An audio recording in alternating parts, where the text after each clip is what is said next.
Bine v-am găsit, bine v-am regăsit, dragilor din Zodia Capricorn, oriunde v-ați afla. Suntem din nou împreună, vocea mea și-a revenit, așa că mă bucur să vă am alături la această lectură pentru ultima săptămână întreagă a acestui an 2025, pentru săptămâna cuprinsă între 22 până pe 28 decembrie inclusiv. Așa că, dragilor, toți cei care aveți Soarele, Luna, Venus, Ascendentul în Zodia Capricorn, această lectură este de asemenea și pentru voi. Desigur, ca de obicei, nu uitați, este totuși o lectură general colectivă, așa că vă rog să luați decât acele mesaje care vor rezona cu voi, iar restul lăsați-le să zboare în univers, pentru că sigur sunt pentru alte energii, care într-o mai mică sau mai mare măsură au o legătură cu Zodia Capricorn. Și zic să începem această lectură și să vedem ce este important de știut pentru dragii mei din Capricorn în săptămâna 22-28 decembrie. Ce trebuie să știe, dragii mei din Capricorn, în această săptămână cuprinsă între 22-28 decembrie? Să vedem ce ne spune oracolul ceștii de cafea. Ia să vedem.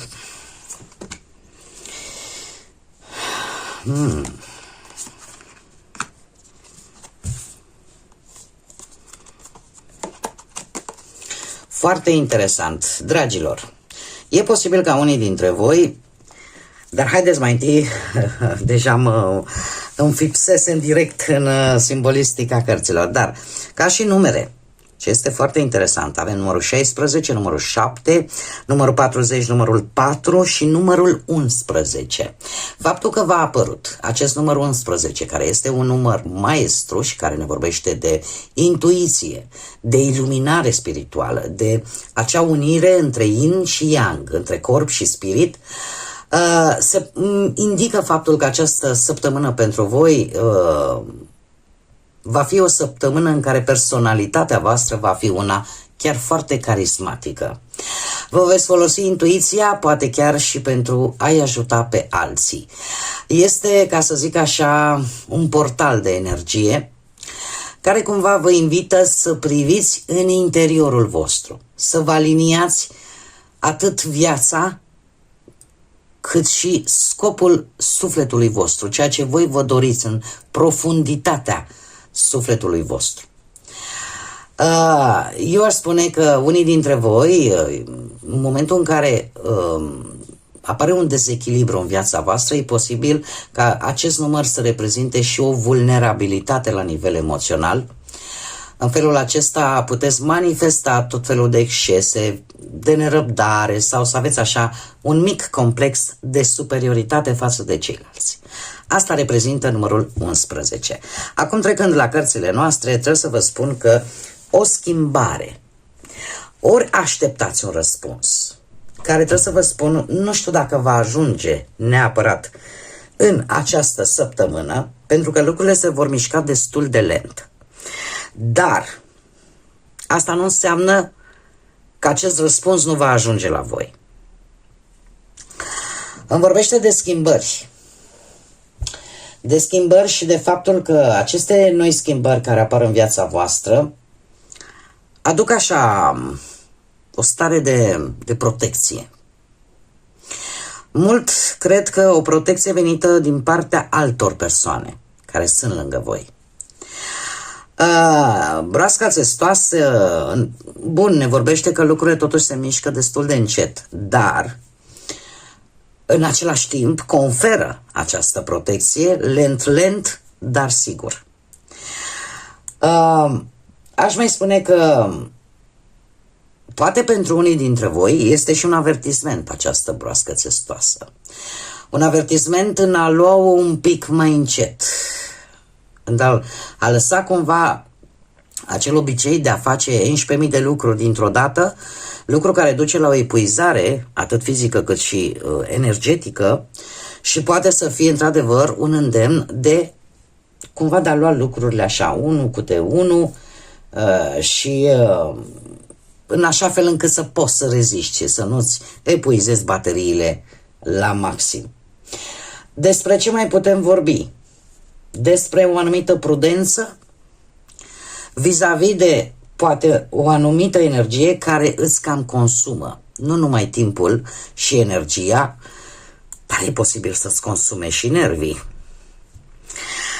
Avem plicul.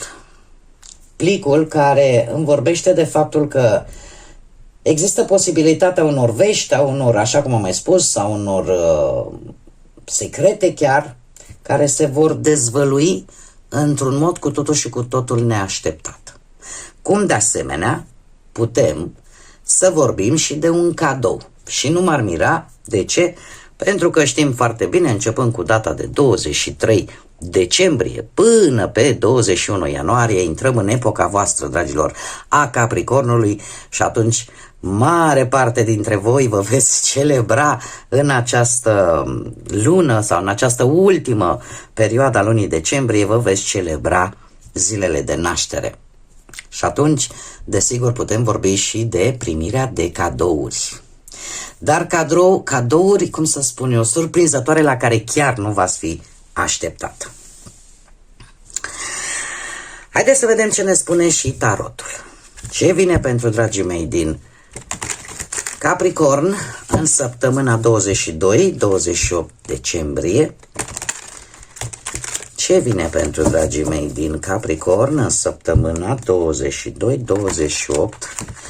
Există ceva care vă tot încurcă. Stați așa un pic. Nu vor să mi se amestece cărțile. Există ceva care nu știu, ori nu vă place, ori... Ia să vedem. Devine fluid sau nu? Da. Și dacă e vorba de un blocaj, se pare că nu va dura foarte, foarte mult.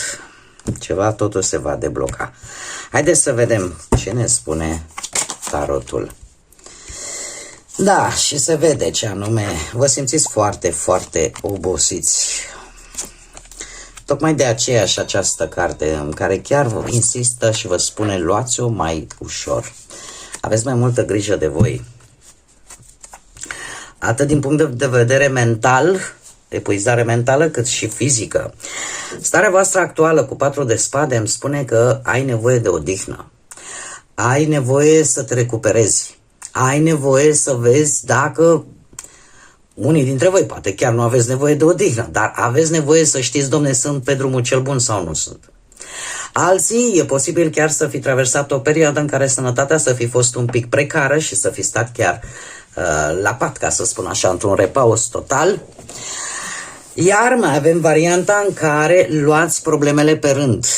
Nu le luați haotic, pentru că asta, cum am mai spus, duce la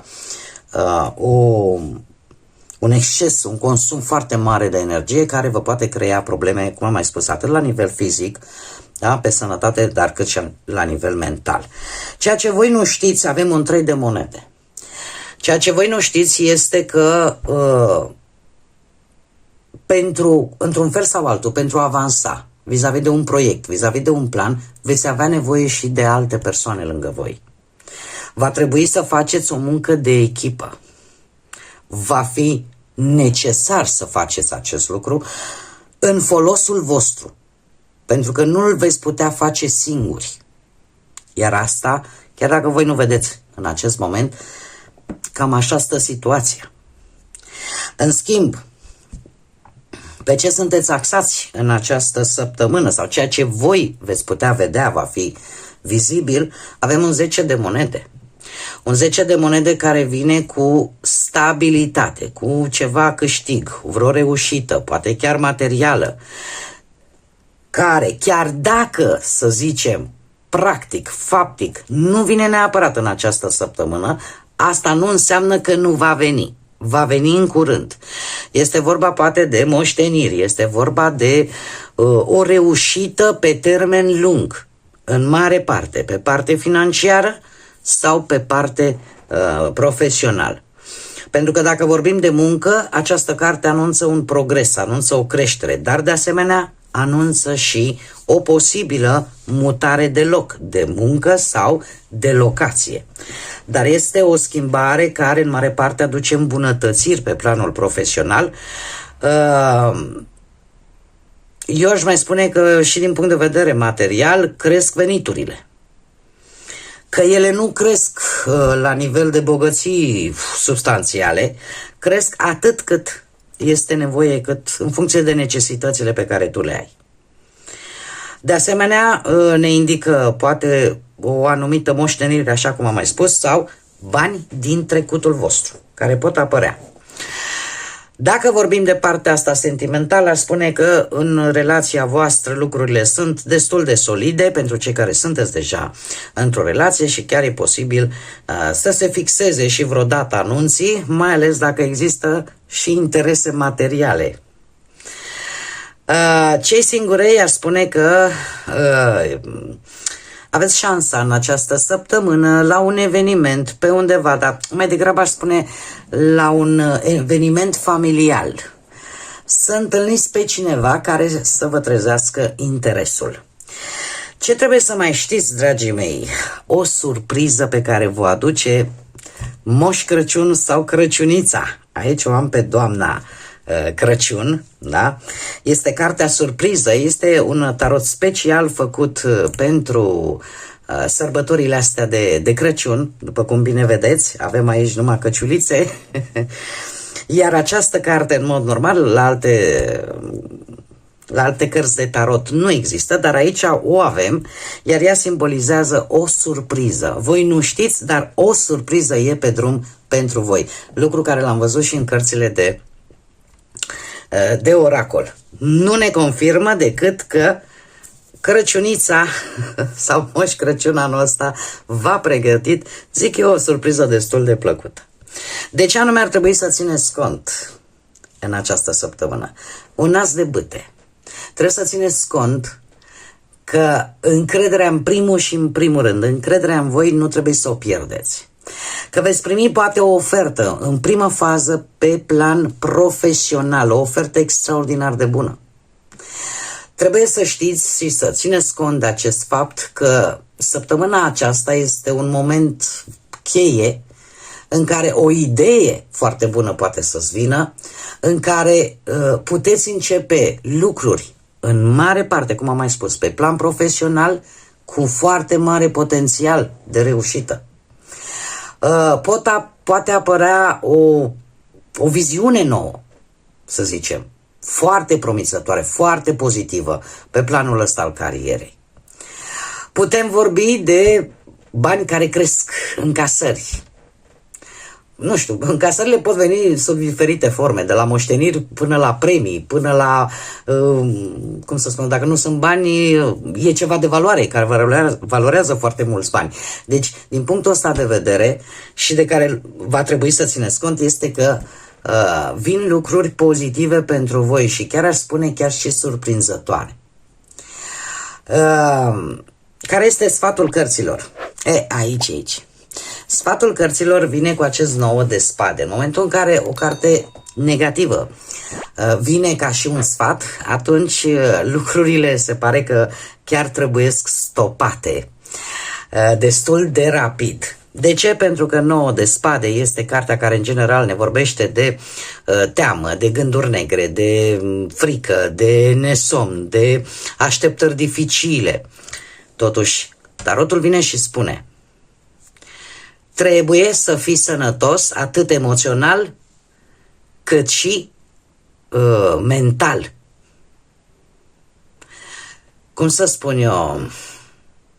Probabil că mulți dintre voi în ultima perioadă ați cam tot fost agitați, anxioși, poate chiar ușor depresivi vis-a-vis de anumite situații pe care le-ați traversat. Tarotul vine cu acest sfat: nu-ți mai consuma energia pe lucruri care în mare parte vin din exterior și n-au poate nicio legătură cu tine sau cu cei foarte apropiați ție. Tocmai de aceea avem această stare actual a unui patru de spade, în care se prezintă această epuizare. Păstrați-vă energia pentru lucruri mult mai importante. Haideți să vedem și ce mesaj am pentru voi, dragilor. Important. Care este mesajul important pentru dragii mei din Capricorn în săptămâna 22-28 decembrie? Și spune așa: renunță la ideea de a avea mereu dreptate. Știu că nu place. Lasă-i pe alții, mai lasă-i pe alții să aibă și ei dreptate. Încearcă să fii flexibil și nu rigid, pentru că asta te va ajuta să rezolvi anumite conflicte și să îți îmbunătățești relațiile, indiferent dacă sunt relații sentimentale sau relații sociale. Am credința că eu cunosc pe cineva, am pe cineva în familie, chiar cineva apropiat, născut chiar în ziua de Crăciun, și trebuie să vă spun că nu prea se încăpățânează așa foarte tare în a persista și a zice: nu, dom'le, eu am dreptate. Nu prea este genul. Așa că am credința, așa cum vă spun, să susțin faptul că totuși acest mesaj trebuie să ajungă cu precădere doar la anumiți Capricorni, care desigur se regăsesc în acest mesaj. Poate nu e vorba că sunteți mereu așa, dar poate că în ultima perioadă, eu aș zice, mai ales pentru cei care, dacă stau bine să mă uit la cărți,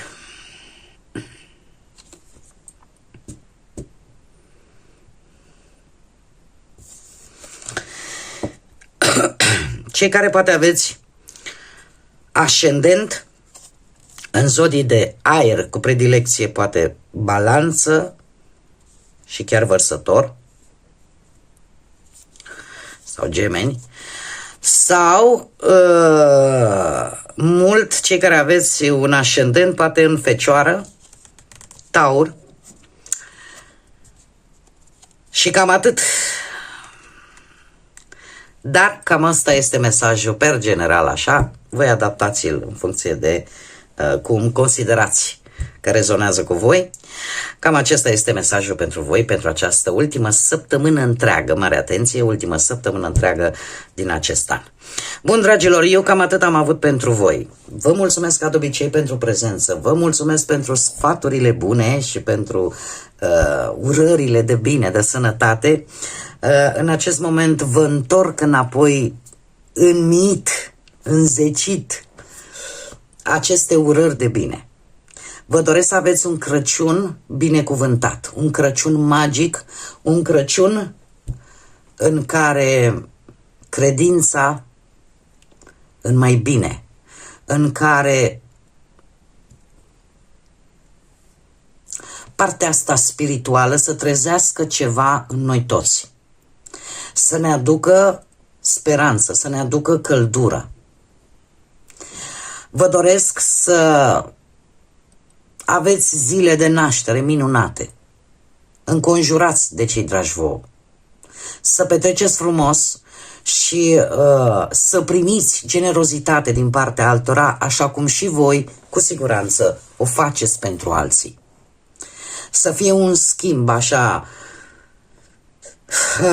un schimb atât de frumos și atât de fain de căldură umană.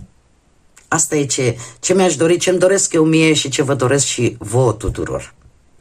Până data viitoare, când ne vom reîntâlni la o nouă lectură, încă o dată, Crăciun fericit, dragilor, sărbători fericite, alături de cei dragi vouă și multă iubire.